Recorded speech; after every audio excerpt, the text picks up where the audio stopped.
Estamos bien, muy buenas tardes. Estamos ya en nuestra última sesión. Este es ya no es el último evento porque vamos a tener todavía un par de eventos más. Vamos a estar regalando libros mañana y el lunes también en sesiones. Mañana, hoy día es, no, mañana es por el Día de las Madres, ¿no? Vamos a tener una sesión de lecturas y de regalo de libros y el día lunes también otra. Esto dentro de la Feria del Libro. Les recuerdo también que este evento también es parte de las actividades que realiza el Movimiento Cultural Sur, que es un movimiento que incluye a ciudadanos de distintas partes del mundo interesados por la poesía, por la palabra. Y este mes de mayo ha sido declarado en una reunión en Cuba como el mes de las letras, ¿no? Y eso lo estamos realizando, entonces están habiendo muchas actividades a nivel de distintos países, sobre todo en Centroamérica, Perú y otros países del continente americano y algunos también de Europa. Entonces, bueno, este evento entonces en realidad es parte de varias, digamos, iniciativas, tanto en el Perú como a nivel internacional. Y claro, también tenemos esta especie de diálogo, ¿no? Con los amigos de España, en particular con este grupo Pirámide Invertida, cuyos integrantes son los dos que presento ahora, Sergio Rufo y Tabita Jiménez. Sergio es un reconocido psicólogo, ¿no? Especialista en psicoterapia y, bueno, otras especialidades de las cuales no conozco mucho, así que no hablo mucho mejor sobre eso, pero sí sé que es un hombre muy, muy importante en esa profesión en España y también, además de eso, es escritor, ¿no? Un escritor bastante apasionado y que forma parte de este grupo en el que también está nuestra amiga Tabita Jiménez. Ella entiendo también es de Huelva y es una aficionada a la literatura, una gran lectora. Hoy nos va a leer algunos textos que ella prefiere, que a ella le gustan mucho, y vamos a estar hablando un poco de eso también. Pero para iniciar esta sesión, vamos a empezar, nos va a dar el pie Sergio, hablándonos un poco de la literatura desde la psicología, desde el autor, desde la interioridad del escritor y del poeta, ¿no? Así que eso va a dar pie para que podamos hablar también de más literatura. Ahora, en este mes de mayo, que ha sido declarado por el Movimiento Cultural Sur como el mes de las letras. Aunque claro, universalmente, o menos en el mundo hispano, sabemos pues que el mes de las letras coincide con el mes de abril, ¿no? Porque es un mes donde hubieron varios acontecimientos, entre ellos me parece que está también una de las cumbres, ¿no? De la literatura hispana, iberoamericana, ¿no? Para hablar de ese enlazamiento, que es Don Miguel de Cervantes Saavedra, ¿no? Y bueno, eh, creo que es un tiempo propicio para hablar de literatura, porque además no solamente vamos a hablar de literatura en el sentido del escribir, de hacer literatura, sino también desde la repercusión que tiene la literatura en nuestras vidas y en la vida de la sociedad. Hablábamos fuera de micrófono sobre los problemas sociales, políticos que hay en el mundo en general, en Hispanoamérica también, y creo que es necesario reflexionar sobre esas cosas más allá del tema político, institucional, más allá del tema de lo que hacen nuestros gobiernos, ¿no? Que lamentablemente pues no va muy bien. Y empezar a pensar el mundo también desde el arte, desde la poesía, desde la ciudadanía. Yo sé que el hombre común siempre tiene una carga emocional, artística, incluso de sensibilidad, que puede ayudar para mí, si es que se enfoca de la manera correcta, a cambiar el mundo. Vamos entonces con Sergio. Los dejo con la palabra de Sergio, luego estará Tabita y luego tendremos una tertulia. Adelante, Sergio, por favor. Muy bien, buenas tardes aquí en España y supongo que mediodía por allí por Latinoamérica. Lo primero, agradecer de nuevo a Ricardo su disposición por hacernos participar en sus actos. Saludo a los amigos cubanos, al Movimiento Sur y a toda Latinoamérica en general. Somos hermanos de letras, somos hermanos de idiomas y eventos como este a mí me satisfacen porque ayudan a tender puentes entre culturas y formas de ver la vida. Como comentaba Ricardo, mi profesión y, mis estudios, porque también me dedico a la investigación, están relacionados con la psicología. Entonces yo voy a dividir la breve exposición que voy a hacer en dos secciones bien diferenciadas. La primera es cómo se observa o cómo se entiende desde la ciencia psicológica el aprendizaje y en concreto el aprendizaje de la lectura significativa, del gusto por leer, de algo que nosotros, bueno, como colectivo, muchos colectivos estamos de acuerdo en esto, está corriendo cierto peligro por factores sociales que son eh, potenciales peligros de la intervención, ¿no? Entonces comienzo brevemente haciendo un repaso sobre algunos conceptos clave, ¿no? Cuando se habla de psicología, es un término que a mí siempre me gusta remarcar.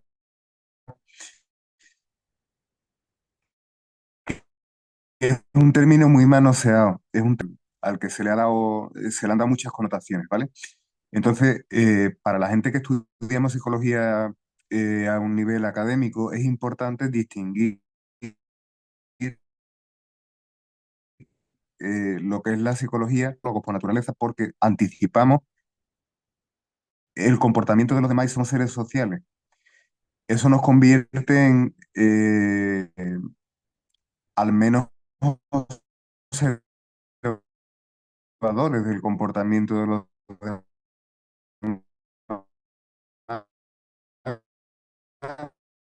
y tratamos de formarnos hipótesis sobre por qué la gente se acoge a decir que es una definición de la psicología a nivel mm, informal, ¿vale? Distinto y ahí es el terreno donde yo me quiero mover, es la psicología en tanto que ciencia empírica. ¿Qué es lo que la caracteriza a la psicología como ciencia? Que se basan en métodos de experimentación empírica, ¿vale? Existe la expresión, ¿no?, de que existen muchas corrientes en psicología. Realmente no existen muchas corrientes en psicología, solamente existe una. Hay gente que habla del psicoanálisis, de la psicología de la Gestalt, de la psicología transpersonal, de la psicología de 20.000 cosas. Sin embargo, si nos metemos en esos jardines, estamos hablando más de corrientes de pensamiento que tienen que ver con la psicoterapia, que es una disciplina distinta, y con la filosofía. La psicología, en tanto que ciencia, se caracteriza por una metodología, y es una metodología empírica. Dentro del empirismo, pues tenemos eh, pues diferentes corrientes, ¿no? De las que podemos tirar, pero eh, lo que caracteriza la psicología es que nosotros estudiamos y sacamos conclusiones mediante el método científico, estadístico eh, y empírico, basado en resultados y la mayoría lo hacemos en un laboratorio, contrariamente a lo que la gente pueda pensar, ¿vale?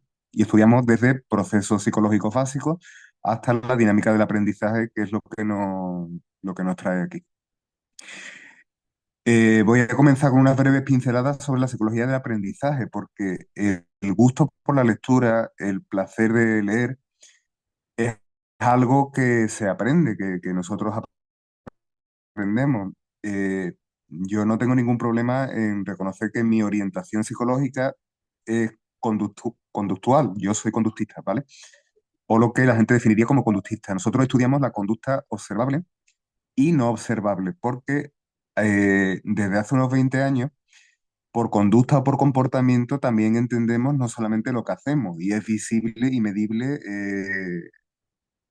u observable con el comportamiento de las personas, sino el pensar, lo subjetivo, lo emocional, también es comportamiento, todo comportamiento, ¿vale?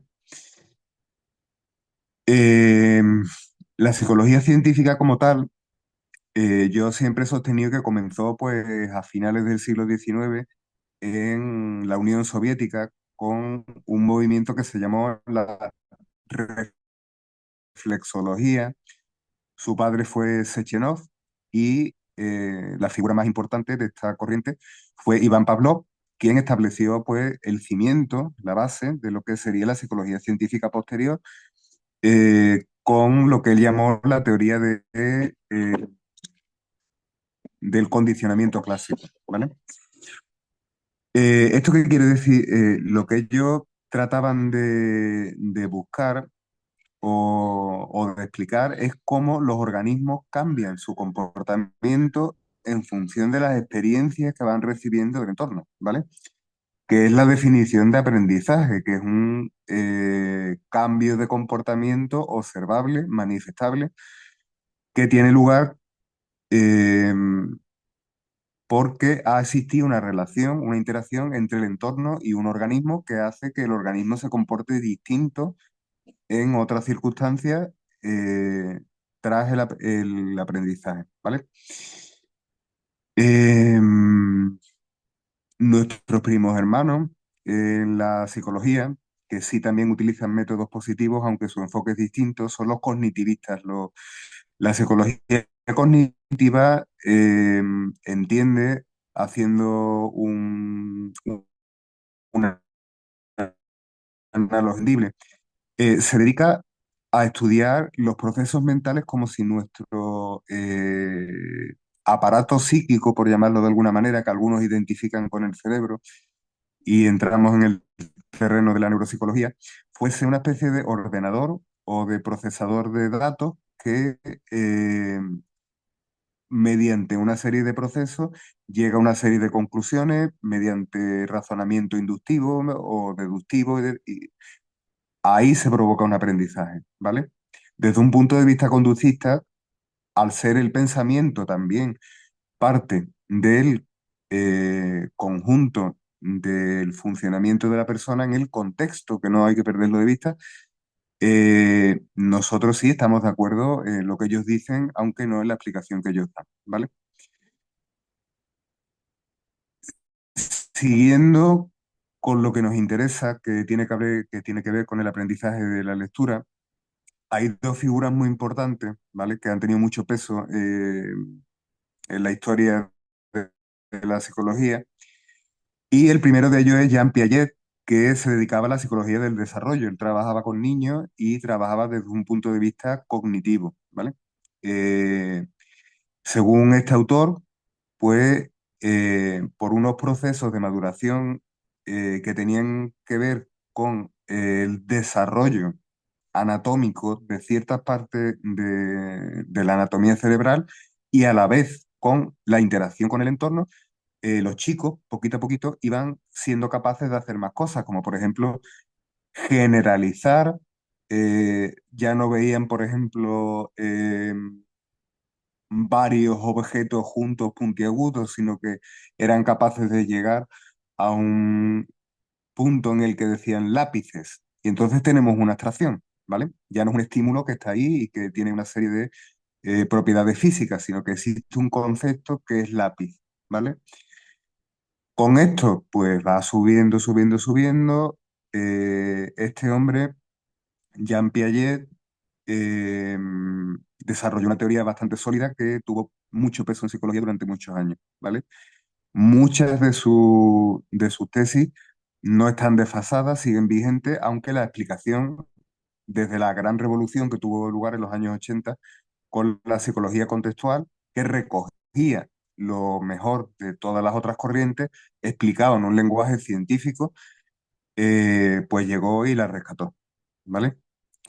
La segunda figura importante, y esta sí es muy importante de cara a lo que me gustaría transmitir, es David Ausubel, que acuñó el término, y es un término que a mí me gusta mucho, y yo no concibo un aprendizaje que no sea como el que él propone, que es el aprendizaje significativo. El aprendizaje significativo, decía o definía David Ausubel, que es el aprendizaje que se produce porque el estímulo o la experiencia que el chico, la chica, la persona, esto funciona toda la vida. Yo hablo de niños porque, bueno, nos estamos moviendo en el terreno de la psicología del desarrollo, pero esto funciona desde la cuna a la tumba, ¿no? El aprendizaje significativo se produce cuando algo nuevo que yo aprendo o a lo que yo me expongo eh, enlaza con algo, siempre que haya una motivación latente, que yo ya tengo. Entonces, ¿qué es lo que ocurre? Hay un acoplamiento. Esto es significativo para mí, ¿por qué? Porque si yo soy guitarrista aquí, en vez de aquí, la nota va a sonar más limpia. Como hay una motivación por mi parte de tocar mejor y hay alguien que me está enseñando una manera de hacerlo, ¿qué ocurre? Que es significativo para mí, en función de mis valores, el que yo aprenda eso. Por lo tanto, el aprendizaje se produce de manera casi automática, muy potente y de manera significativa, ¿vale? Actualmente, y terminando con este pequeño recorrido de la historia de la psicología del aprendizaje, eh, hubo un paradigma más nuevo que tampoco está desfasado, pero sí reformulado, que es el que formuló Albert Bandura, que es la teoría del aprendizaje social. No hay que olvidar que el ser humano por constitución es un ser social donde existe una influencia recíproca entre el individuo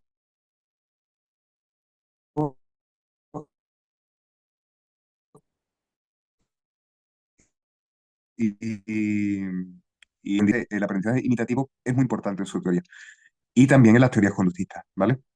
Entonces, el ver a los demás hacer cosas y el ver cómo los demás son reforzados o son castigados por hacer cosas hace que nuestro comportamiento cambie, ¿vale? Él da una serie de explicaciones, un basamento teórico que nosotros, los conductistas de tercera generación, aceptamos pues a media y con algún reparo, pero a grandes rasgos trabajamos desde ahí también, ¿vale? Hasta ahí el tema más teórico y más denso, disculpadme si me he puesto excesivamente técnico, pero me gustaría que esto quedara claro. Eh, Como de lo que estamos hablando y de lo que estamos tratando y lo que nos gustaría, ¿no? Sobre todo a la gente que estamos metidos en la cultura, que valoramos la literatura. No, tú presentaste a Tabita, yo doy fe de que ella es una gran amante de la literatura. ¿Por qué una persona ama la literatura eh, y no ama otra cosa? Es muy fácil amar una hamburguesa porque está muy buena, es un estímulo inmediato que me está proporcionando placer al instante, pero ¿por qué yo debería sentirme apasionado por la lectura del Quijote de la Mancha o del Rubayat, de Omar Khayyam? Y ahí entroncamos con la segunda parte que tiene que ver con el contexto socioverbal, ¿vale? Y aquí ya entramos en aspectos socioculturales, ¿vale? Vivimos, y esto yo creo, ahora en el debate, si queréis lo ampliamos un poquito, en una cultura que fomenta la inmediatez, ¿vale? Y además vivimos en una sobresaturación estimular donde, bueno, por mediación de las redes sociales, de los dispositivos móviles, tenemos acceso a vídeos inmediatos que nos pueden proporcionar pues, un rato de risa en un momento dado. ¿Y qué ocurre? Que en psicología, y esto es muy básico, mientras antes y más rápido se refuerce un estímulo, un comportamiento, más tiende a generalizarse, a reforzarse la conducta, ¿no?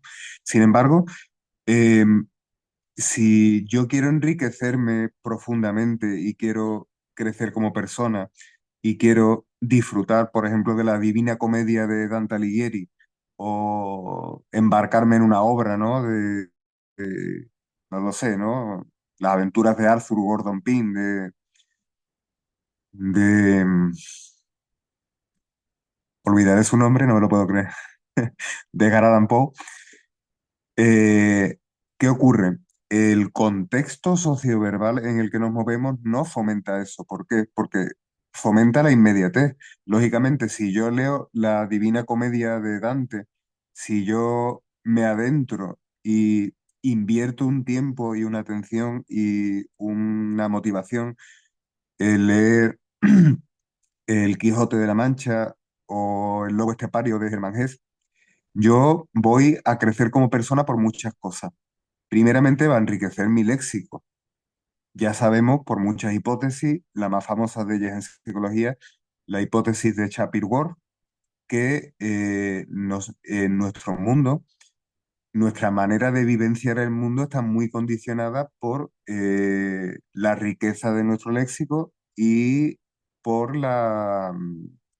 bueno, las ideas o los razonamientos a los que estamos expuestos. Si leemos autores complejos, ¿no? Como Rao Anton Wilson, Peter Carroll, Howard Phillips Lovecraft,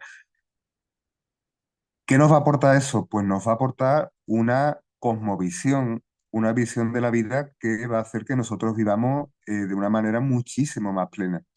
Eh, si alguien de verdad tiene la experiencia que yo recomiendo siempre, ¿no? De leer de principio a fin Hojas de hierba de Walt Whitman, que es uno de mis poetas favoritos, eh, no va a ser la misma persona la que empieza el libro que la que termina. ¿Por qué?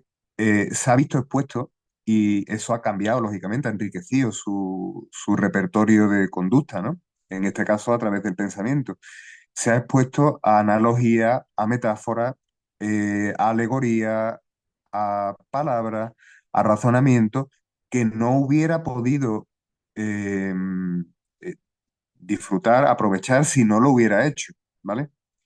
Pero ¿qué es lo que tenemos? Que hoy en día la cosa se complica porque en muchos planes de estudio mal entendidos y en general no se valora esto, ¿vale?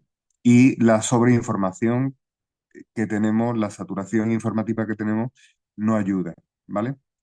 Hace unos 30 años, 30, 40 años en España, teníamos un refrán, yo no puedo estar de acuerdo, pero en el planteamiento puede que haya algo de correcto, que es la letra con sangre entra.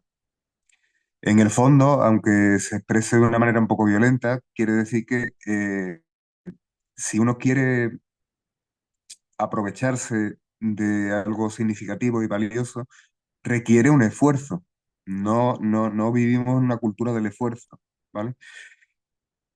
Sin embargo, el esfuerzo que nosotros hacemos cuando nos acercamos a los grandes autores, desde luego merece la pena, al menos para las personas que amamos la literatura, ¿no?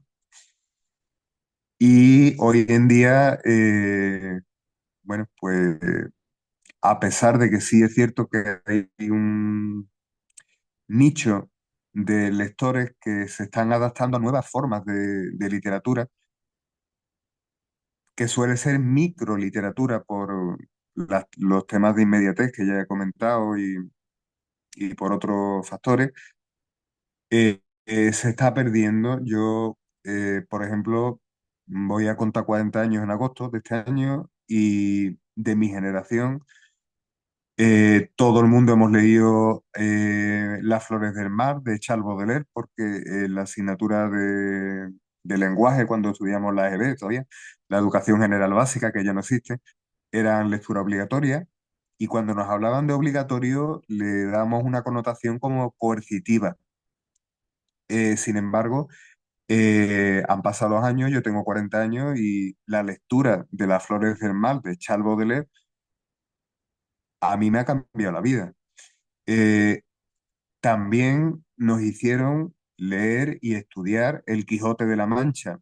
A lo mejor un chico tiene más interés en jugar al fútbol, que también está muy bien, en vez de sentarse, que requiere un espacio, que requiere un tiempo, a adentrarse en una obra compleja como esta que estoy comentando.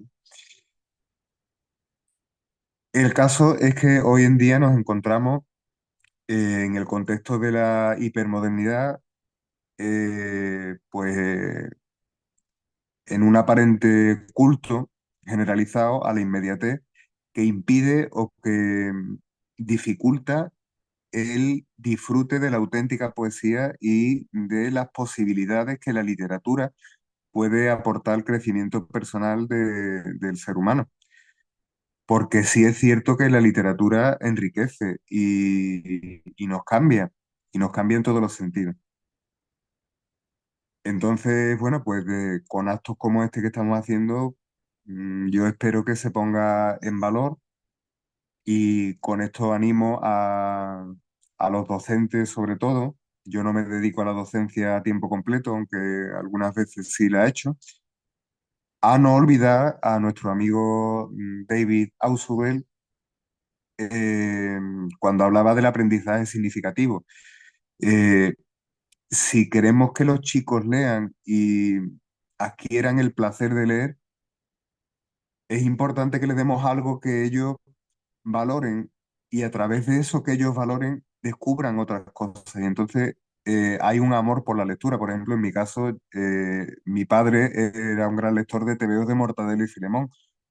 Y a partir de ahí, pues yo empecé a leer porque había algo que me enganchaba, ¿no? Cuando hay una significación, cuando algo es importante para alguien, esa persona pues tiende a repetir, a seguir buscando. Y en mi opinión, y esto es una opinión estrictamente personal, está habiendo un fracaso en ese sentido a nivel educativo.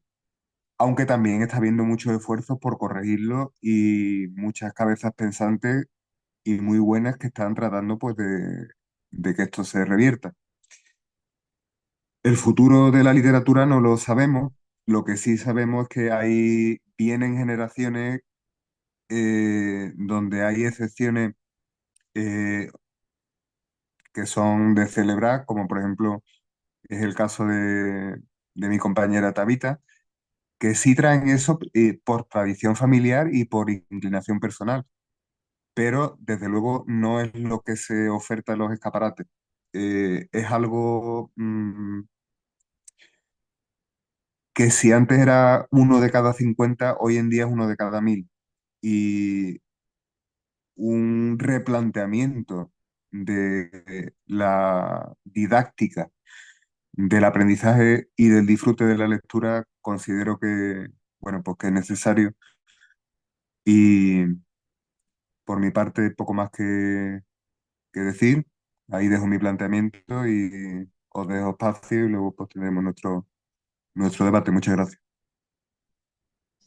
Bien, muchas gracias, Sergio. Perdón, Tabita, antes de que tú intervengas, quiero hacer un pequeño comentario de las cosas que he tomado nota, porque si no después me olvido. Así que, bueno, entiendo que en la exposición que has hecho has hablado del tema psicológico. Me parece bien interesante que hayas planteado esta especie de, ¿qué digamos?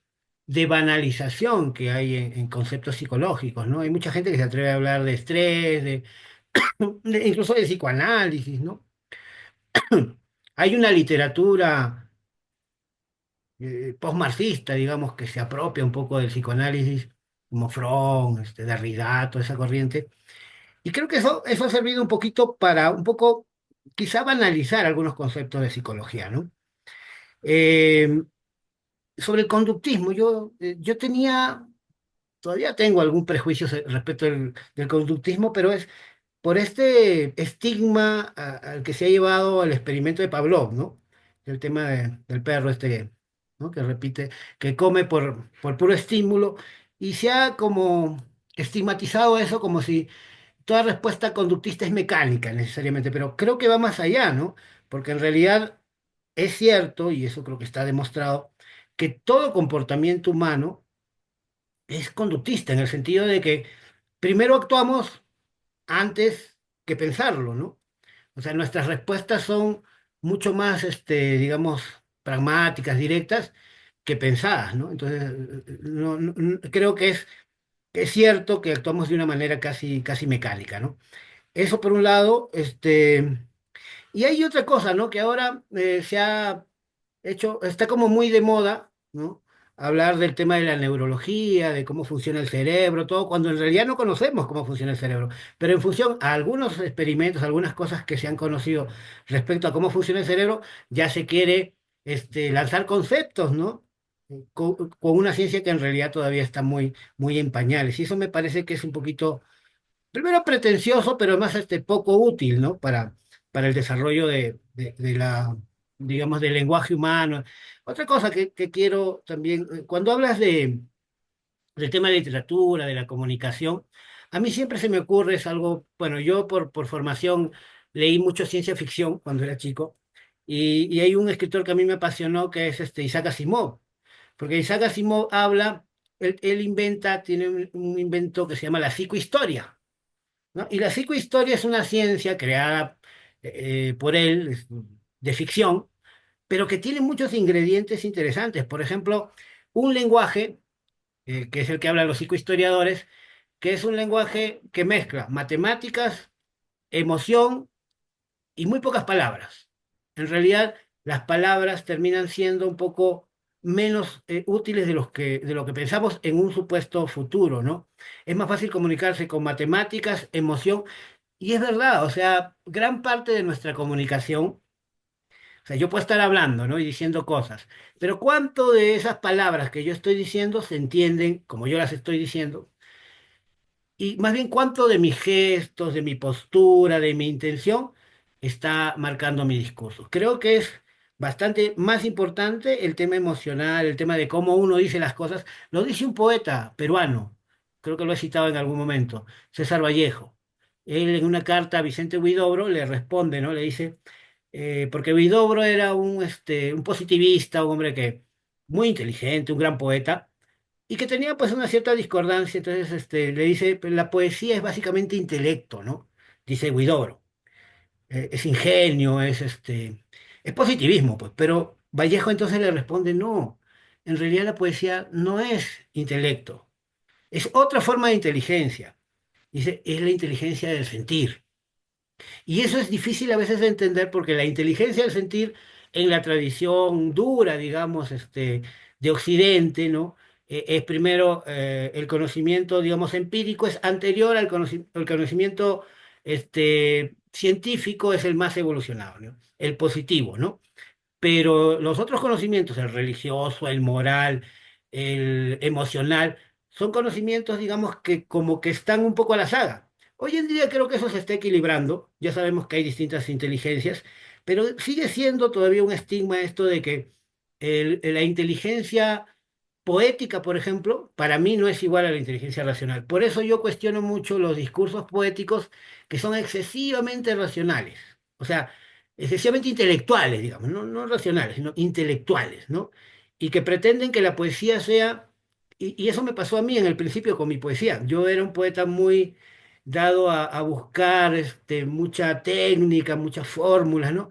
Pero luego entendí que no, que la poesía tiene que discurrir, tiene que ser mucho más musical, mucho más sentir, ¿no? Entonces he adoptado otra forma de hacer poesía. Alguna gente que ha seguido digamos, mi trayectoria me dice, pero ya no escribes como antes, ¿no?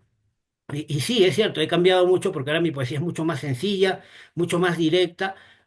No porque, digamos, he cambiado de manera de pensar, sino porque entiendo que la forma de comunicar tiene que ser más adecuada para que se pueda entender, ¿no?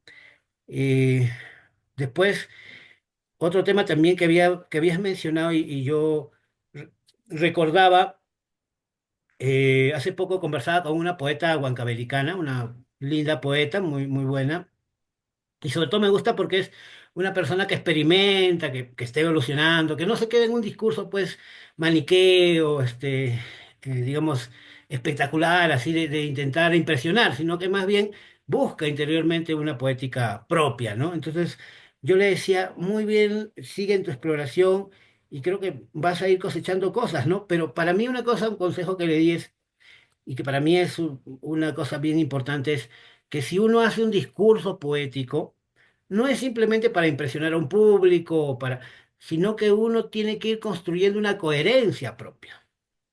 no necesariamente una coherencia para los demás, ¿no? Pero sí un mundo poético en el que uno esté claro qué cosa es lo que quiere decir, cuál es su pensamiento, y eso es lo que transmites, ¿no?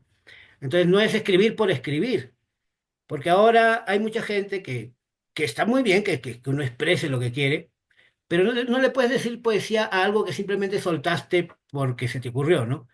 Sino que uno siempre tiene que tener, creo, un discurso, digamos, poético más o menos, o sea, cuando lo planteo como un discurso poético, ¿no? Porque si no, yo escribo cualquier cosa, cualquier comentario y normal, ¿no? Algunos pueden pensar, es poesía, no es poesía, pero lo importante es que para mí que haya una coherencia y que haya un trabajo de estudio, de investigación, pero no el académico, ¿no? Sino de uno mismo, o sea, de las cosas que yo hago. Por ejemplo, yo ahora estoy muy dedicado a poetizar las cosas, ¿no? Mis actividades. Me voy a un parque, me echo y cuando tengo problemas, por ejemplo, emocionales o económicos, en lugar de sufrir por eso, lo que hago es que los poetizo, ¿no? Los convierto en poesía. Y entonces eso, por un lado, me ayuda a superar el trauma, digamos, de la vida difícil que vivimos. Y por otro lado, también me ayuda a crear, porque creo que la creación tiene que surgir de la vida cotidiana, de las cosas que uno va haciendo, ¿no? Y eso. Pero eso lo hago desde un punto de vista muy, digamos, apasionado y yo creo en eso, ¿no? O sea, lo hago como un trabajo, no lo hago como si estuviera haciendo cualquier cosa. O sea, no creo en eso de que pase amor y que fluya todo, no, no, a mí esos discursos no me agradan. La vida es así en realidad, pero una cosa es que la vida real sea así y otra cosa es que uno lo cosa como un discurso y como un fetiche, ¿no? Porque también hay una moda, pues así, del hipismo, de la banalización de todo. No, la vida también es seria y hay momentos en que hay que... Es más, uno puede divertirse y ser serio al mismo tiempo, ¿no? La diversión no tiene por qué ser solamente abandono. No está mal el abandono, pero yo personalmente no creo mucho en el abandono, porque lamentablemente la sociedad que vivimos hoy en día es una sociedad que te induce constantemente a abandonarte, ¿no? O sea, a salirte de ti mismo, a la constante alienación, ¿no? Y eso es peligroso. Si uno se deja caer en eso, pues termina, me parece, claudicando, ¿no? Bien, disculpen que me haya extendido un poco en el comentario. Tabita, por favor, a ver si No, podemos continuar contigo.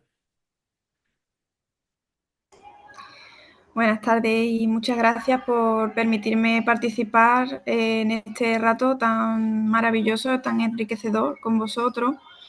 Escuchando tanto a Sergio como a usted, Ricardo, yo pensaba, es verdad que todo lo relacionado con la educación se ha llevado desde un punto de vista muy metálico, ¿no? Muy de engranajes y acción, reacción, y se ha tratado de desechar todo el contexto emocional del alumno, como si el alumno fuese simplemente un vaso vacío que debe ser llenado del conocimiento que tienen que aportarle los profesores, la vida, la historia de los antecesores. Y la verdad es que sí, hay un fuerte componente de utilitarismo, ¿no? En cuanto a la educación, porque, bueno, somos educados para formar las nuevas generaciones que nos sucederán. Y si no hay personas con capacidades intelectuales que desarrollen actividades, ¿qué pasará, no? Con aquellas personas que van envejeciendo, cómo avanzará la sociedad, cómo mejorará la vida, quién tendrá el poder de los avances tecnológicos. Entonces se entiende que la enseñanza es eso, es para sostener una sociedad que va hacia la decrepitud, porque el ser humano nace y desde el momento que nace, lo único que necesita para desaparecer de la existencia es haber nacido, ¿no? Entonces, desde que un ser humano toma su primer aliento, empieza la carrera contrarreloj de aprender cosas. Y en un inicio, digamos como que se aprende por intuición, porque sí, ¿no? Porque el ser humano tiene esa capacidad de evolucionar, de sobreponerse, de crecer por sí mismo y también con ayuda de su entorno. pero se olvida, como decía, se olvida el fuerte componente emocional que es imprescindible para la educación, porque si tú te fijas en un niño que es todo corazón, todo es ¿y por qué? ¿Y por qué esto? ¿Y por qué lo otro? ¿Y de dónde vienen esas preguntas? Son niños que todavía no saben escribir o todavía no saben dibujar bien, no tienen conceptos de proporción ni de matemática, pero sí que entienden cosas que nadie les ha explicado. ¿De dónde? ¿De dónde se obtiene ese conocimiento? ¿Por qué se generan esas preguntas? Porque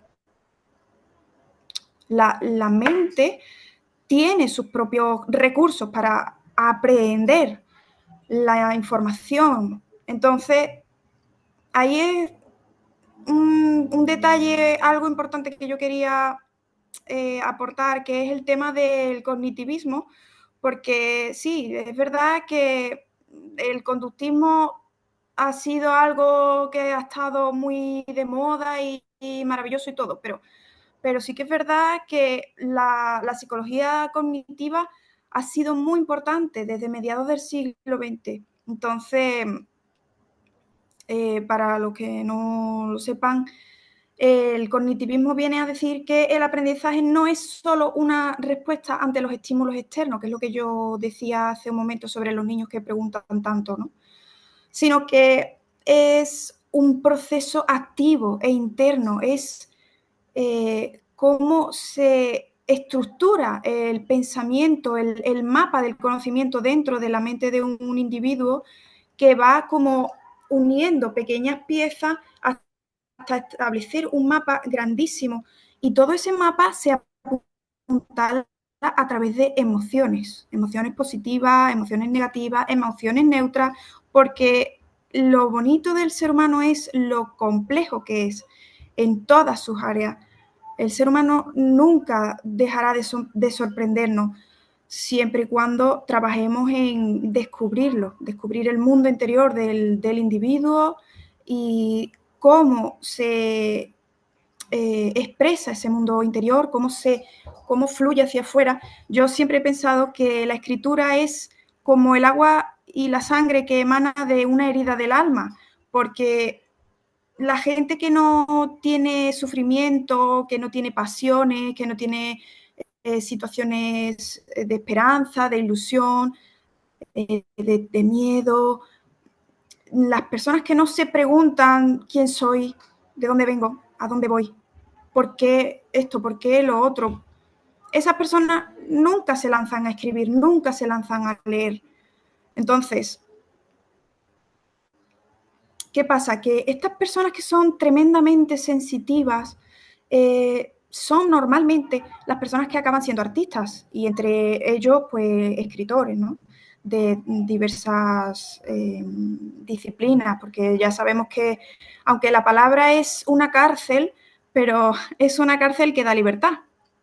Lo digo porque la palabra es algo que encierra un concepto, que no le permite salir más allá, pero no limita el pensamiento. Nosotros decimos vaso y la palabra vaso delimita una realidad, pero todos vemos en nuestra mente un vaso, no todos vemos el mismo vaso, no todos vemos el vaso con las mismas características, el mismo color, el mismo componente, no, cada uno tenemos en nuestra mente una realidad que se manifiesta con la llave de la palabra vaso.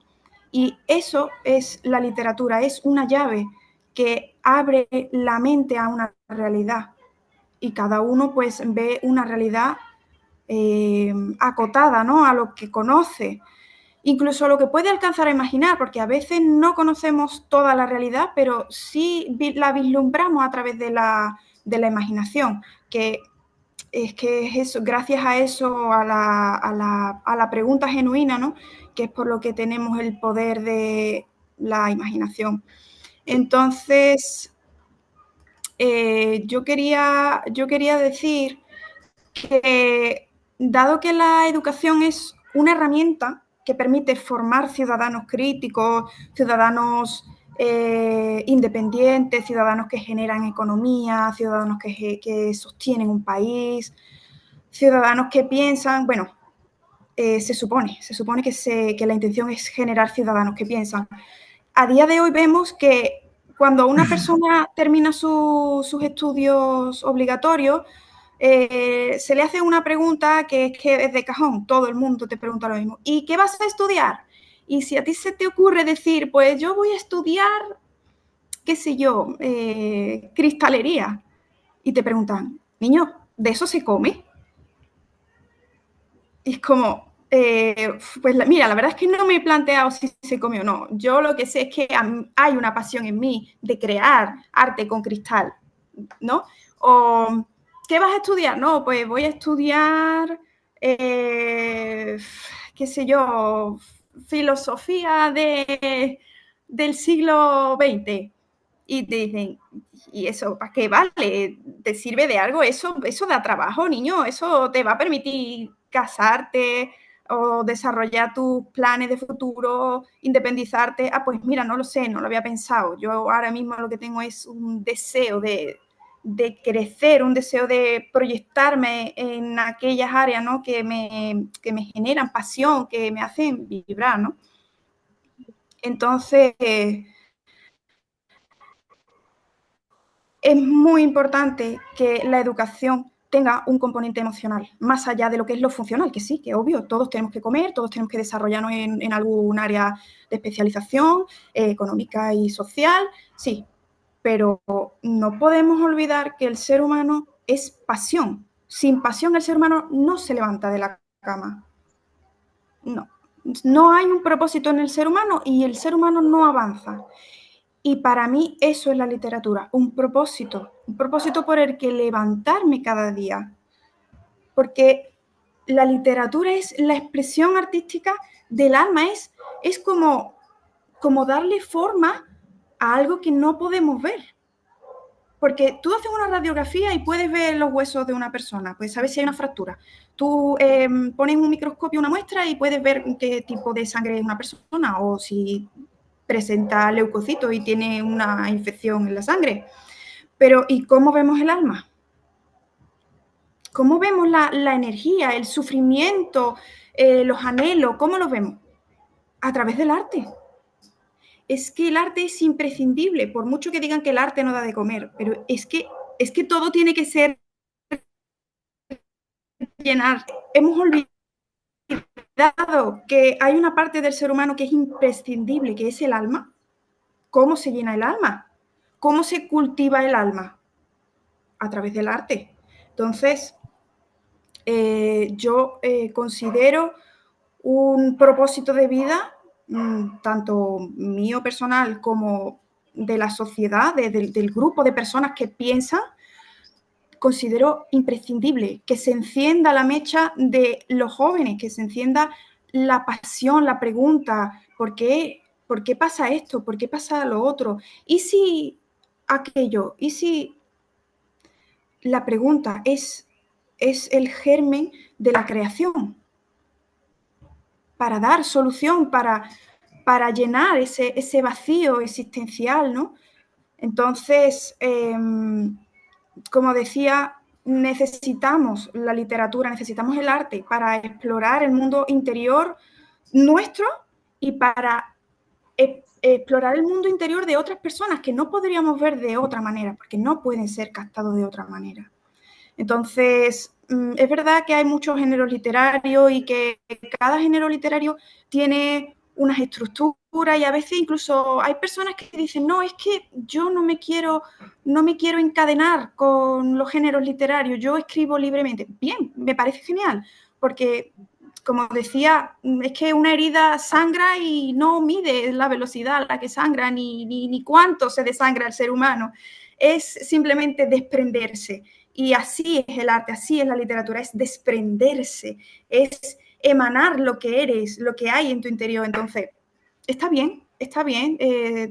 Aquellas personas que son generadores de literatura libre, ¿no? Sin ataduras, sin cadenas. Pero qué bonito también esas personas que son capaces de gestionar ese sufrimiento.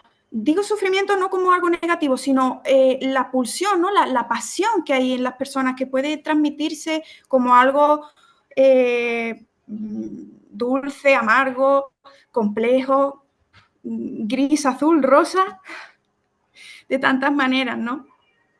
Entonces, bueno, yo quería, pues eso, simplemente aportar ese pequeño detalle y nada, muchas gracias. Eh, Bien, muchas gracias, Tabita. Continuamos. Quiero hacer una acotación.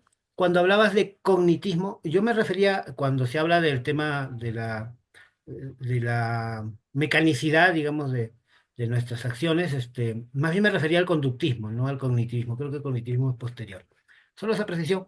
Y respecto a lo que dijiste sobre el lenguaje, hay un apunte que hace Vallejo, nuevamente cito a Vallejo, eh, sobre las palabras. Él, por ejemplo, en un prólogo, me parecía escalas melografiadas, que justo estaba leyendo, este, él dice, las palabras muchas veces no importan tanto por su semántica, o sea, por su significado, sino por su sonido, porque nos traen algún recuerdo. Y entonces él dice, me puse a coleccionar palabras de distintos idiomas, ¿no? No por lo que significaban, sino por lo que a mí como objetos, como palabras, como artefactos, digamos, lingüísticos, me generaban, ¿no? Entonces coleccioné estas palabras y las cita, ¿no? Y entonces pone así distintas palabras de distintos idiomas que a él le evocaban ciertas cosas, ¿no? Entonces, allí hay un tema, ¿no? Cuando uno hace poesía, no lo hace solamente en función a la semántica, o sea, al significado de las palabras, sino muchas veces, allí está, por ejemplo, este género pues ¿cómo se llama? Ay, no me acuerdo ahorita el nombre del género. eh, Me recordé un nombre medio gracioso, de un poeta, me parece que es español o mexicano, eh, que es la gitanjáfora, ¿no? Que es escribir distintas palabras, un poco por el ritmo, no tanto por su significado, sino por cómo suenan.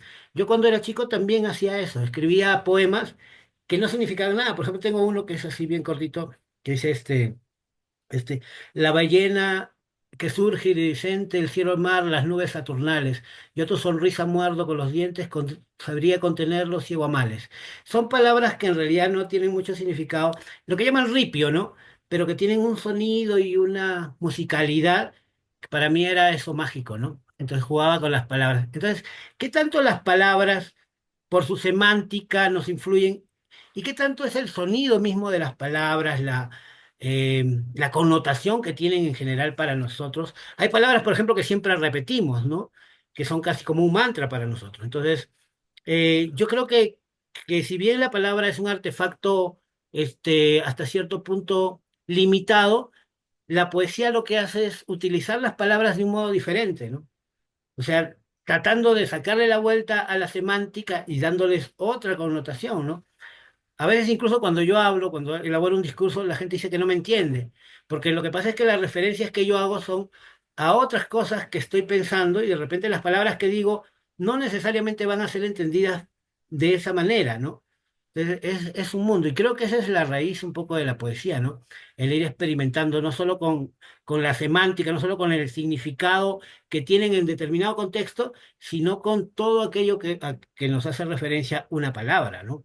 Y ese es el viaje, porque cada uno puede entender una palabra de distinta manera, ¿no? Bien, solamente esa precisión, Sergio, a ver si nos das algún alcance más. Luego les anuncio para el tema del recital, les propongo que cada uno lea un texto, ¿sí? Y así intercalamos, para que no lea uno continuo, porque de repente no, mejor es un intercambio. Primero empieza Tabita, luego vas tú, luego yo, y así seguimos. Ya unas 3 rondas. Vamos. Muy bien. Solamente hacer dos apuntes. El primero, después de que mi compañera Tabita eh, definiese la palabra como una cárcel que da libertad, yo ya no me atrevo a dar una definición ni ninguna matización porque me parece una frase genial. Entonces guardo silencio y me quedo con esas palabras. Y lo segundo, también me alegro mucho de que se haya roto un poco el estereotipo del mecanicismo del conductismo. Estamos en el conductismo de la tercera generación que recoge toda la tradición y que no niega ni las dimensiones espirituales ni las dimensiones emocionales, sino que las integra del ser humano. En la primera edición del primer libro que se escribió sobre conductismo de tercera generación en España, de Kelly Wilson y Carmen Luciano, el prólogo era de Marino Pérez Álvarez, que es uno de mis psicólogos de referencia, tuve la suerte de conocerlo en persona y recibí clases de él. Y él decía que el nuevo conductismo, un conductismo científicamente humano y humanamente científico. Entonces, me alegro de que se haya roto ese estereotipo del conductista mecanicista. Eso es lo que quería aportar.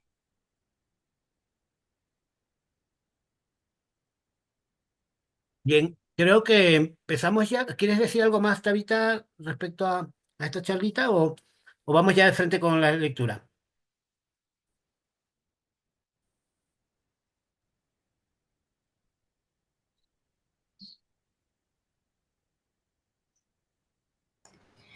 Bueno, pues ya que me ha dado la palabra a mí para empezar con la lectura, pues yo quería leer el inicio uno de mis libros favoritos de la adolescencia, que es Crónicas de una muerte anunciada. Es un libro mega archiconocido y para mí fue impactante porque, bueno, yo no sé el resto de los lectores cómo serán, ¿no? No puedo hacer esta pregunta, la lanzo ahora. ¿Hay alguien más que empiece el libro por el final? Porque yo soy de esas. Y fue muy gracioso. Yo sentí como que el escritor me hacía un guiño, bueno, yo porque estaba leyéndolo sola, ¿no? Me hacía un guiño porque en la primera página ya me está diciendo el final. Entonces fue como, ¿qué es esto? ¿No? Entonces yo quiero compartir con vosotros un breve párrafo y dice así, me pongo las gafas.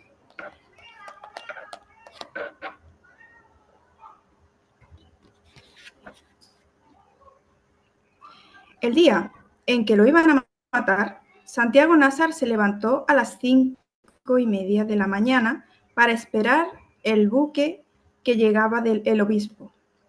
Había soñado que atravesaba un bosque de higuerones donde caía una llovizna tierna, y por un instante fue feliz en el sueño, pero al despertar se sintió por completo salpicado de cagada de pájaros. Es muy gracioso que empieza primero desarmándote toda la historia, ¿no? Te cuenta el final, te dice, sí, sí, esto es lo que va a pasar. A este señor se lo llevan con los pies por delante. Pero es como, toda la trama es un poco triste y a la vez un poco cómico el hecho de que Santiago va ajeno a que ese es su último día. Y él es como que está soñando y de repente es como que la realidad le hace un aviso, ¿no? Es como una deposición de pájaro, ¿no? Y dices, ¿qué, qué cosa? La señal, ¿no? De que el sueño se va a acabar, Santiago, el sueño ya se acabó. Llega el momento de hacerte responsable de la realidad que te toca vivir, ¿no? Entonces, este libro me enganchó al instante. Solamente con estas palabras ya me enganchó y quería compartiroslo. Gracias.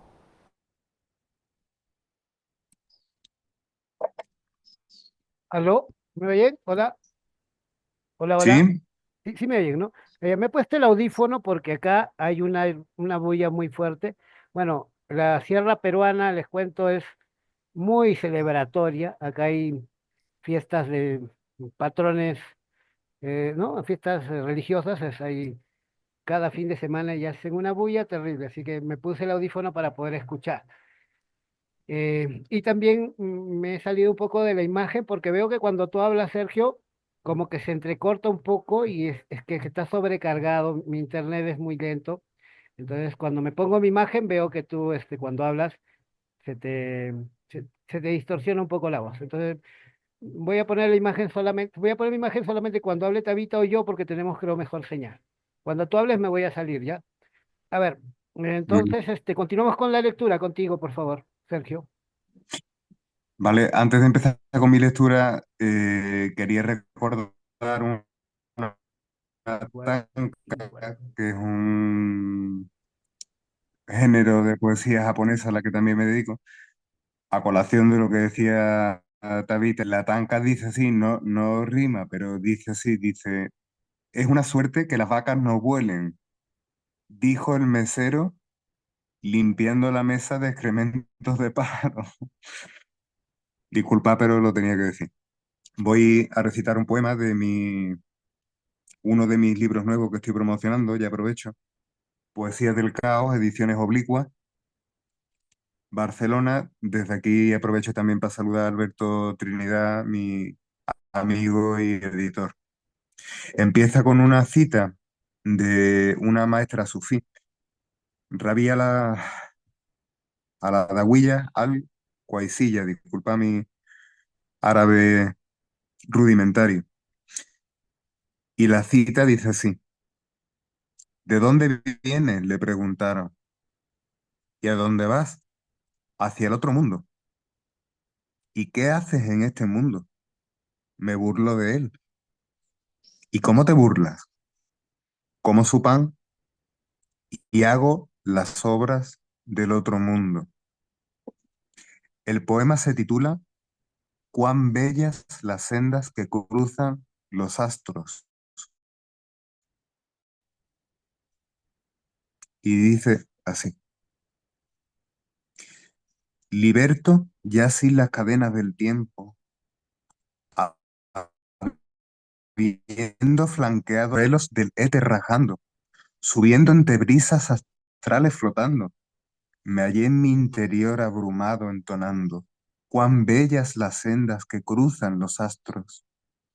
Fui a hallar un guardián apostado por años, allá en las fronteras de un mundo desierto, que es ruta de paso entre yermos y pastos, de pie en un portal en el que otros viajeros, de esferas diversas, cruzaban sus pasos.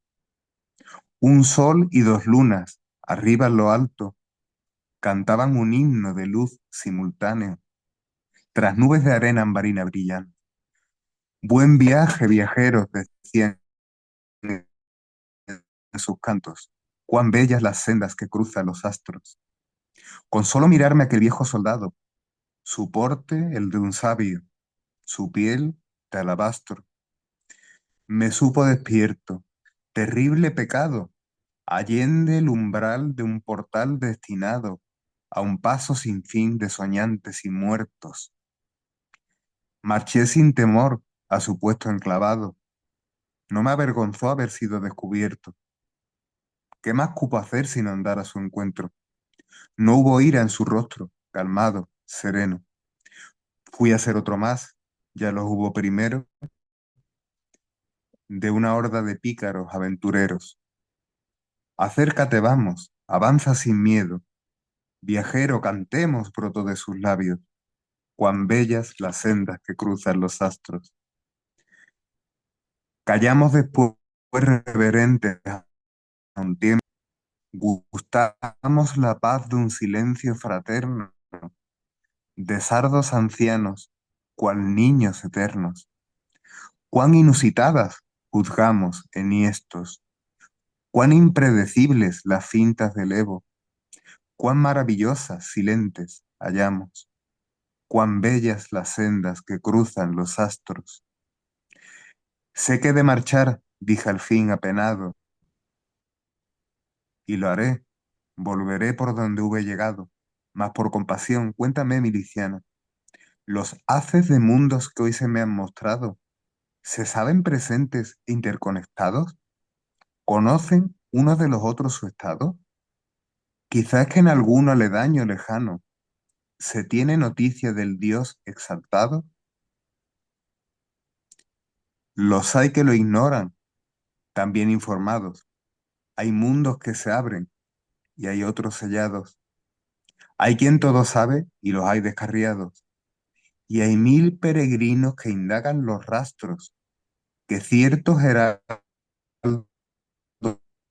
sin nombre. En marcha, viajero, tu tiempo acabado. Desanda el camino que llevas andado. Suplica al buen Dios la gracia del olvido, pues cargas ya el mal de saber demasiado. Fue ya de regreso, deprisa, planeando, que me salía al paso una niña penando. ¿Qué ocurre, pequeña? ¿Te perdiste acaso? ¿Hay alguna cosa que pueda ofrecerte? Bajo un pelo lacio adornando su frente, sentí el palpitar de dos ojos dolientes. Tan solo responde, viajero, sé franco. Tan solo contesta, viajero, sé honrado. Allá donde existes, existe la muerte. Lo siento, pequeña, respondí abrumado. En mi mundo aún no lo hemos averiguado.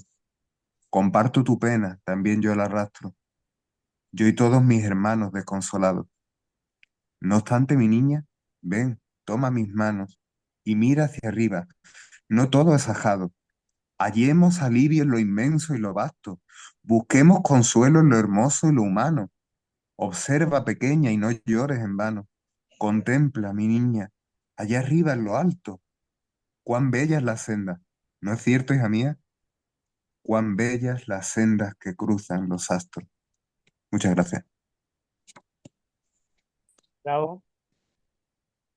Bien, ahora voy yo. Pongo la imagen. Que se me mueve un poco. Se me ha movido un poquito. Ya. Ya acá les leo un poema corto nomás. Se llama Realidad. ¿Se me oye? Bien. Sí, Soy un tipo de malas costumbres. No recomendable como amigo. Tampoco como vecino. Ando solo todo el tiempo. Las madres esconden a sus niños cuando me ven pasar. Soy un tipo difícil, hosco y mal geniado. Tengo el pésimo gusto de decir siempre la verdad. No puedo evitar que me odien. Soy un tipo viejo, maltrajeado y ridículo. Las niñas bonitas ya no me sonríen. ¿Y para qué querría una sonrisa? Me agrada demasiado mi soledad. Soy un tipo orgulloso. No me importa lo que digan de mí. En las noches aúllo y echo humo. Apesto a tabaco, a moho, a marginalidad. Nadie quiere que me acerque y yo no deseo acercarme a nadie. Pero pese a todo eso, tengo un escondite en el que me siento libre. Por eso prefiero que nadie me hable. Allí puedo tocar los astros y las estrellas miopes. Allí las bestias que nadie conoce se me acercan. Acaricio sus hocicos y zarpas, siempre que puedo, solo para saber que aún estoy en mis cabales. En ese mundo soy el que realmente soy y a nadie dejaré nunca entrar. Vamos entonces, Tabita, contigo.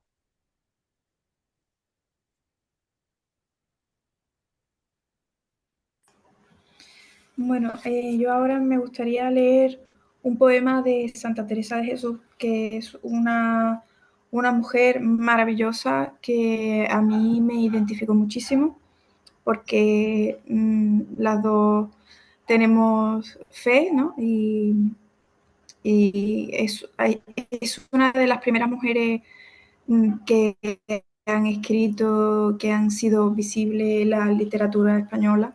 Y me gustaría compartir con vosotros este poema de ella. Vivo sin vivir en mí, y tan alta vida espero, que muero porque no muero.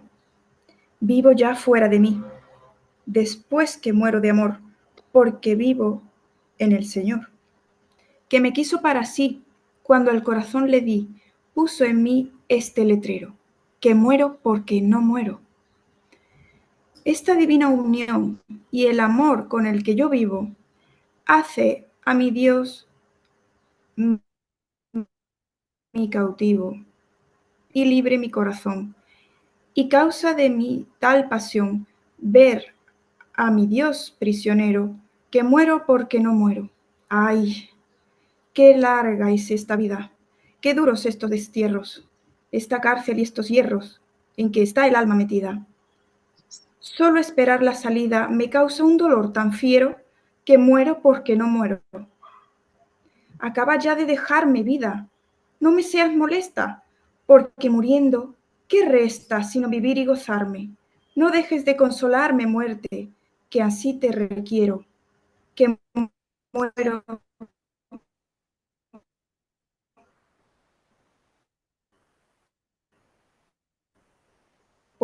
porque no muero. Bien, gracias, Tabita. Continuamos entonces Muy con bien. Sergio.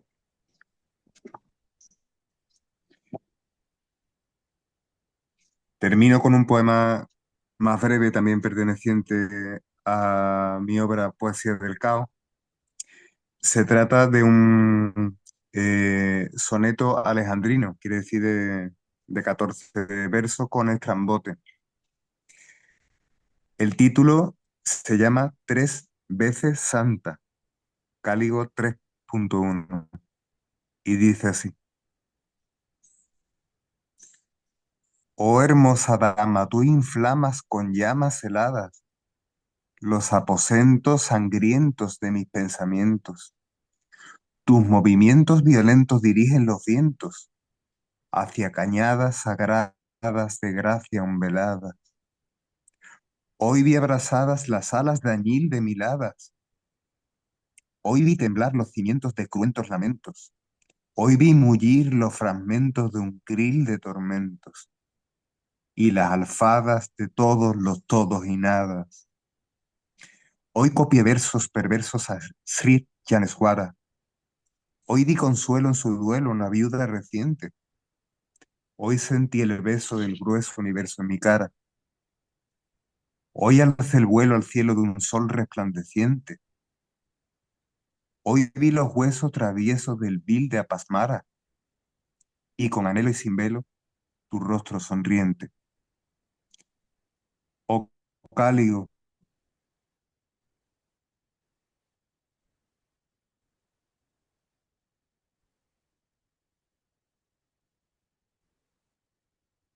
faro del durme de mentes. Muchas gracias. Gracias, Sergio. Eh, bueno, me toca a mí, creo. Sí, voy con uno yo. Por acá tengo uno. La señal está un poquito bajita, así que mejor no muestro mi cara porque creo que cuando me pongo el video, como que se baja un poco. Vamos. Y este poema se llama Poeta en la calle. Les cuento que este poema lo escribí cuando estaba en un momento muy duro, porque estaba sin un real, en una ciudad extraña. Estaba pasando momentos muy duros. Felizmente un amigo ahí me alojó en su casa y pude sobrevivir. Pero en lugar de deprimirme, como normalmente me pasaba, pues lo que hice es que me puse a escribir. Entonces, mientras estaba sentado yo, estaba echado en el parque, me compré un pancito, que era para lo que me alcanzaba, estaba comiendo mi pan, y de repente se me ocurrió escribir esto, ¿no? Poeta en la calle. Una niña sentada en la acera me ofrece caramelos. No tengo plata, le digo. No me cree. Usted es un señor, debe tener Jorge. Jorge es dinero, ¿no?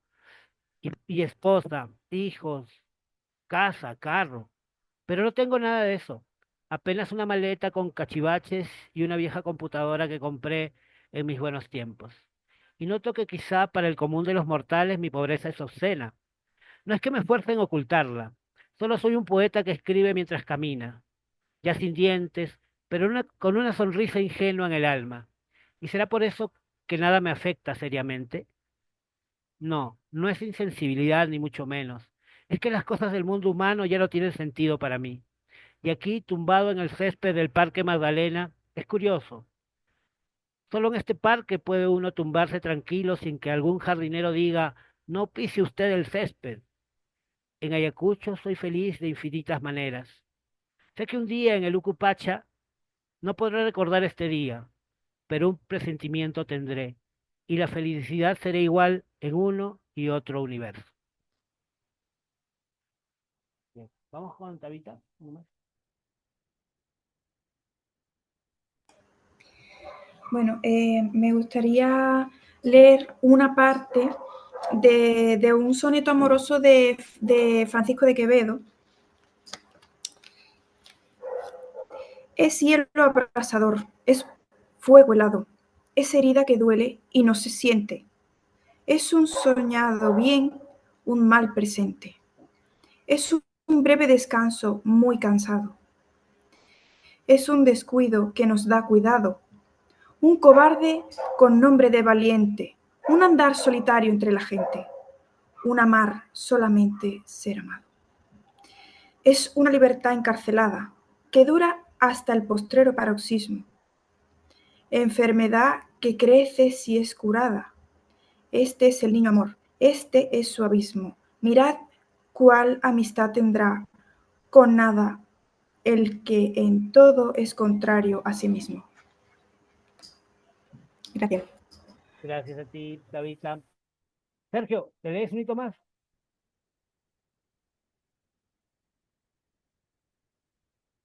Te pregunto si puedes leer uno más. Perdón.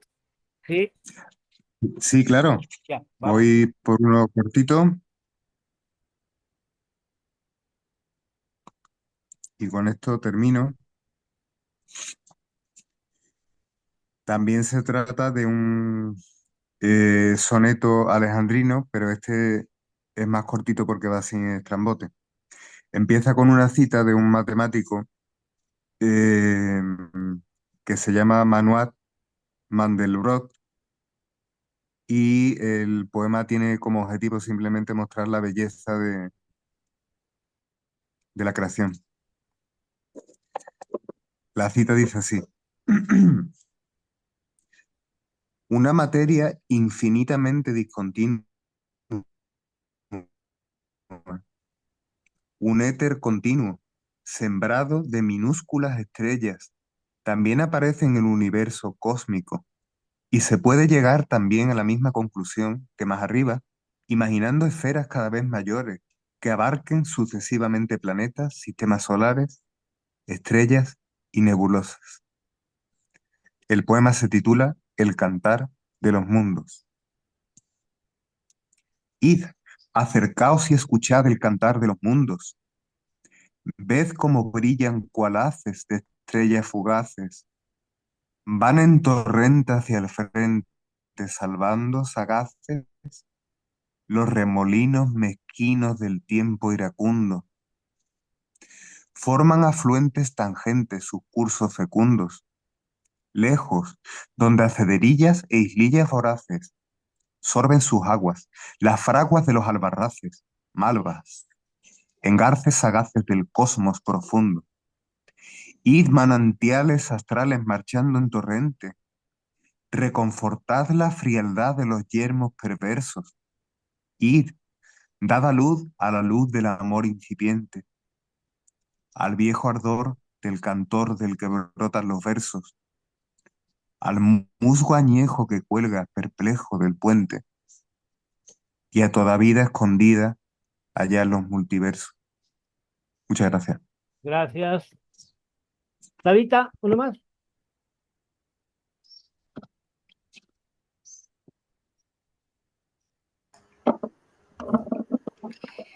Quiero leer un madrigal de Gutiérrez de Cetina.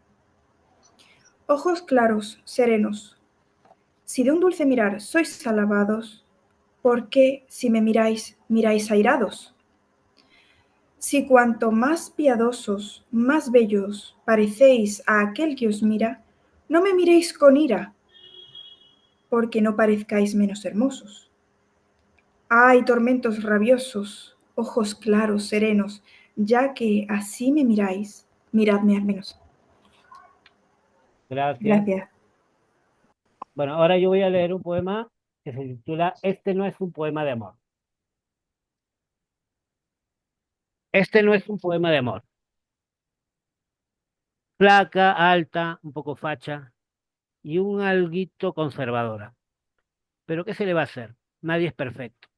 Ni siquiera tú que estás más cerca que nadie y tienes esos ojos como de coatí, brillantes y brillantes. Tienes la edad de mis recuerdos.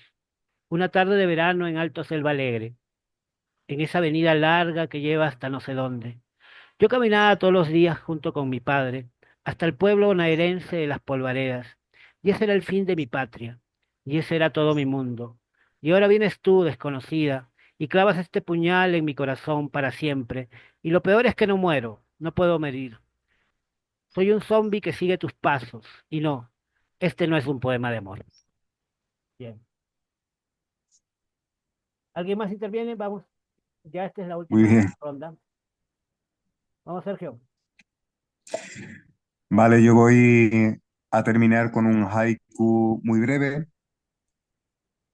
Bueno, ya sabéis que los haikus tienen 3 versos. En rigor no es un haiku tradicional porque hago uso de la alegoría, pero ahí va.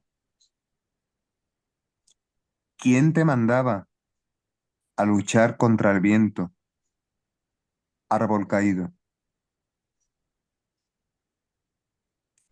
Gracias.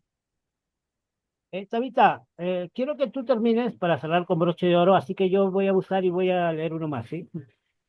Ya, además, este es un poema que en realidad debía, porque me lo encargó un amigo, y a veces cuando a uno le encargan un poema, pues no tiene la inspiración y no te sale, ¿no? Así que como después de 10 años lo escribí, ¿no? Y él me pidió, escribe un poema para mi novia, ¿no? Él estaba enamorado, una chica morena, muy, muy bonita. Bueno, me la presentó incluso, pero no se me ocurría escribir algo, ¿no? Entonces, después de mucho tiempo yo estaba en la selva de acá, bueno, lo hice en la selva, pero es el Braen, ¿no? Aquí entre Ayacucho y Cusco, en una ciudad que se llama Quimbiri. Y ahí vi a una niña así que se parecía mucho a la chica y dije, ah, pues, ¿por qué no escribo el poema ahora, no? Y bueno, lo escribí, el poema de encargo. Se llama Mi Niña Morena. Mi niña morena, de falda en volantes, con tus ojos negros de mirada embriagante, tierna mi señora pequeña y galante, de ojos muy fieros y mente pensante. Yo te vi en la tarde mientras almorzaba y ese guiso amargo me supo a manjares. Yo no sé qué pena ocultan tus ojos, porque distraída escondes tu rostro.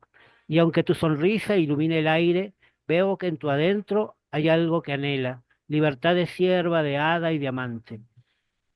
Hay una mañana en que te veré, tal como tú eres, mujer vesperal, y estabas allí en la trattoria, vestida de ángel y de piel tan tersa que hasta las mariposas temblaban de envidia. Pero no eras boba, tenías tus sueños, intactos y frescos como las mañanas del dulce Quimbiri, llenas de calor y de amor eterno. ¿Qué pensaba yo, seductora ninfa? Quería mirarte y besar tu pelo, y serías mía y yo lo sería. Pero mi destino no lo permitía, pues nací precoz, 20 años antes, y hubiera nacido y muerto otra vez, solo por amarte, ángel de pasión.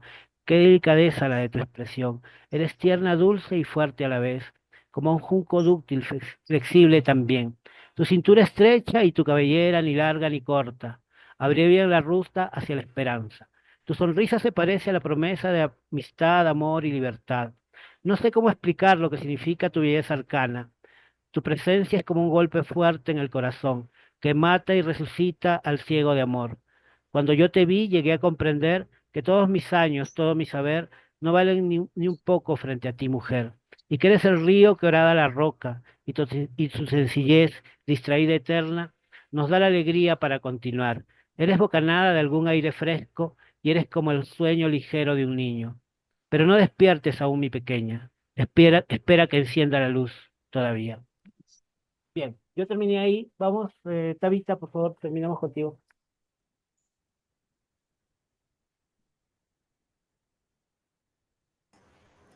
Bueno, yo voy a leer un breve cuadro descriptivo propio. Grises y verdes, naranjas y rojas, azules y púrpuras flores que adornan las ondas de un estanque como si fuesen los cabellos de la musa de un pintor. Tan profundo como la mirada del silencio, desearía sumergirme en ese silencio para siempre y no pensar en nada, en todo, en una vida mejor. Necesito estar sola, pero me aterra la soledad, tan placentera y al mismo tiempo son tan letal con su abrazo cálido y maternal y su susurro de conspiradores a la luz de la oscuridad. Casi sin darme cuenta, ya estoy dentro del estanque. Es algo superior a mí. No quiero seguir luchando más. Tengo sueño. Me dejo anegar por las tibias aguas, pero no me sosiegan. Gracias. Muy bien, Muchas gracias. gracias, Tabita. Bien, ya para cerrar, después del recital, les voy a pedir pues que hagan una última intervención, un saludo, una despedida, por favor. Contigo, Sergio, empezamos. Sí, bueno, lo primero, volver por enésima vez a agradecerte tu invitación a participar. Este es el tercer acto que hacemos como grupo literario Pirámide Inversa. Eh, Pensamos seguir creciendo, tendremos más proyectos, sobre todo después del verano. Y no querría dejar de saludar desde aquí a mis compañeros de la tertulia literaria Nuevo Horizonte, Poetas de Huelva por la Paz, Clis Cachino y a Miguel, y a la tertulia Nuevo Horizonte y a Noches del Baratillo, también de Sevilla, donde tengo muchos amigos y mentores. Nada más. Muchísimas gracias. Tabita, por favor, tú. Yo quería agradecerte, Ricardo, esta maravillosa oportunidad, porque de verdad que es estupendo poder compartir pensamientos, literatura y estos escritos tan bonitos que siempre haces, ¿no? Entonces, pues eso, muchas gracias por este maravilloso regalo que me hace tanto tú como Sergio, que gracias a él, pues ha sido como la conexión, ¿no? Y bueno, gracias también a todas las personas que estén disfrutando con nosotros también de esto y les invito a que busquen un buen libro y que enciendan la llama de su corazón para poder seguir construyendo ese maravilloso espíritu, esa maravillosa mente del mundo interior. Gracias, un saludo. Bien, gracias a ti, Sergio, siempre tan, digamos, tan proclive, ¿no? A poder participar siempre con esa actitud de solidaridad, de hermanamiento, que me parece muy, muy positiva y que no siempre se encuentra, ¿no? Yo siempre estoy buscando hermanarme con otra gente, convocar, pero como tú ves, el tema de la poesía, de la reflexión, como que no es un tema, pues, que todo el mundo busque, ¿no? Somos un poco como bichos raros, disculpa que lo mencione, ¿no? Y me alegra mucho también por tener acá a Tabita, porque con el riesgo de que algunas feministas me vayan no sé, a estigmatizar por esto, pero quiero decir, una mujer tan guapa, tan joven y tan inteligente no es común, ¿no? De verdad, no es común. Y además que con esas reflexiones, ¿no? Y tus escritos, el que he leído ahora último, me gusta mucho, no quizá por su elaboración poética, sino por toda la reflexión que tú pones, ¿no? Como tú dices, un poco la inspiración de Sor Juana, ¿no? Eh, He leído mucho también a la mística. Sí, pues esa reflexión sobre uno mismo, sobre cómo uno vive, es muy hermoso, ¿no? Más allá de si llegamos o no a ser digamos, poetas muy vendidos, ¿no? Pero lo importante de la poesía, más allá de si llegamos a... Yo tampoco, le soy sincero, nunca he aspirado a que mis libros se vendan mucho, me gustaría que la gente me lea, pero no tengo una aspiración así como que a ser un poeta muy reconocido ni nada. A mí la poesía me da mucho cuando la escribo, porque siento que lo que escribo es totalmente auténtico, es mío, y si lo valoran o no, me tiene un poco sin cuidado, porque creo que en la poesía que yo escribo me realizo yo. Y siento que es también lo que te pasa a ti, porque a veces, lo decía Borges, ¿no? Es mejor ser un buen lector que un pésimo escritor, ¿no? A veces el leer mismo es una actividad que te hace crecer, ¿no? Como persona, te espiritualiza, te llena de cosas. De repente ya a la hora de escribir, pues quizás no te salen tan bien los versos, ¿no? Quién sabe, depende de quién los lea, ¿no? Pero creo que todo ser humano que llega a compenetrarse, a vivir la vida con pasión, de verdad, siempre tiene algo que decir, aunque sea para decírselo a sí mismo, ¿no? Como dice el poema de Machado, ¿no? Converso con el hombre que siempre va conmigo, quien habla solo espera hablar a Dios un día, ¿no? Mi soliloquio es plática con este buen amigo que me enseñó el secreto de la filantropía, ¿no? Y el último verso es genial, ¿no? Dice, ahí me lo dijo también. Y al cabo nada os debo, me debéis cuanto escribo, a mi trabajo acudo, con mi dinero pago, el pan que me alimenta y el lecho en donde yago. Y cuando llegue el día del último viaje y esté al partir la nave que nunca ha de tornar, me encontraréis a bordo, ligero de equipajes, casi desnudo, como los hijos de la mar. Bien, amigos, gracias por este hermanamiento Perú-España, gracias también a los que nos van a ver, a nuestros amigos de Palabra en el Mundo, gracias al Festival de Lectura aquí en Huancavelica y bueno, sigamos creciendo. Muchas gracias, hasta la próxima. Muchas gracias a ti.